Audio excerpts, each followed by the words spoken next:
Hi, I'm Bacola, Senior Developer Advocate at Grafana. In this video, I'll show you how to use Sessions Replay in Grafana Cloud Frontend Observability to visually replay user sessions and debug front-end issues. One of the most frustrating problems as an engineer is when a user reports a bug, you can't reproduce it and your logs don't tell you enough. Sessions Replay lets you see what a user saw and did during their time in your application, so you can catch hard-to-reproduce bugs without relying on guesswork. This makes it much faster to investigate and fix issues that would otherwise take hours to piece together from logs and error messages alone. Sessions Replay is one of the newest features in Grafana Digital Experience Monitoring. It lives inside Grafana Cloud Frontend Observability and works alongside the real user monitoring data that Faro Web SDK is already collecting. This means engineering teams can go from a symptom to a root cause without bouncing between tools or teams. Behind the scenes, Session Replay works by recording browser interactions such as clicks, scrolls, and text inputs and reconstructing them as a playable session inside Grafana Cloud Frontend Observability. It's important to understand that Sessions Replay isn't recording a video of the user's screen. Instead, it captures a structured representation of the page and the user's interaction with it, including DOM snapshots, DOM mutation, user interaction, and lifecycle events. Sessions Replay doesn't capture network requests, audio and video content, or console logs. That said, signals like console logs, web vitals, and network requests are still captured by the other instrumentation libraries of the Faro Web SDK, so you are not losing that visibility. Masking is applied on the client side before any recording data is sent to Grafana Cloud. By default, all input text and all text content on the page are masked. Passwords are also masked by default for privacy, but they can be captured if you explicitly configure it. These recordings are correlated with your existing Faro telemetry, so you can jump directly from a front-end error or log into a corresponding replay. The key benefits of Sessions Replay include faster debugging because you can see exactly what a user did without asking them to walk you through it again, user journey visibility so you can spot where people are getting stuck or hitting poor experience, and privacy by default because inputs and text are masked before anything leaves the browser, so it's safe to run in production. Let's now walk through the 4 steps required to set up your first Session Replay recording. To get started, you'll need a Grafana Cloud account and an application already instrumented with the Faro Web SDK. For this tutorial, we'll use Quick Pizza, our demo web app that lets you create pizza combinations. Step 1. Install the Replay instrumentation package. Open your terminal and run the install command for the Faro Replay instrumentation package. Step 2. Import and initialize Session Replay in your application. Import the Replay instrumentation class alongside your existing Faro imports. Then pass a new Replay instrumentation object into the instrumentations array where you initialize Faro. That's the minimum configuration to get started. Sessions Replay will now record user sessions and forward them to your Grafana Cloud Collector endpoint. Step 3. Configure sampling. Let's move to step 3. By adding sampling to our configuration, Sessions Replay uses 2 independent layers of sampling. The first is Faro session sampling, which controls which sessions Faro collects. Telemetry 4, like logs, errors, and traces.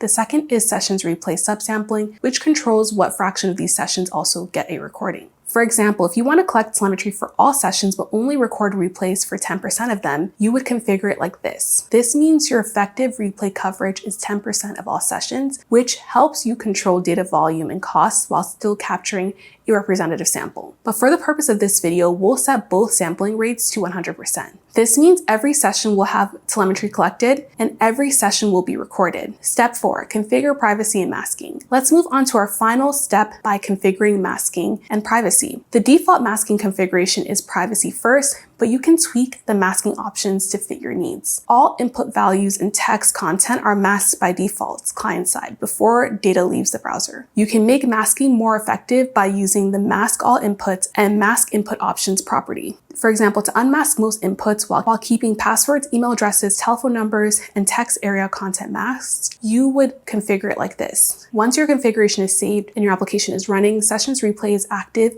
and recording. Our application has been instrumented and running for a few minutes, so let's now review the results. On the Quick Pizza website, we'll click a few buttons and experiment with the app the same way a real user would. All of that information is being recorded and sent to Frontend Observability, which is where you'll find Sessions Replay. Now we'll head into the Frontend Observability dashboard and open the Sessions tab. From the Sessions tab, you can browse and filter recorded sessions by date, user, or application. You can jump directly from an error, log, or trace into the corresponding replay. You can use the replay to reproduce and investigate front-end issues. To view sessions recording, you have two options. You can open a session directly from the sessions detail page. However, we recommend clicking the green button to open the player in New tab. This lets you watch your recording side by side with the full user journey, which always stays synchronized with the player state.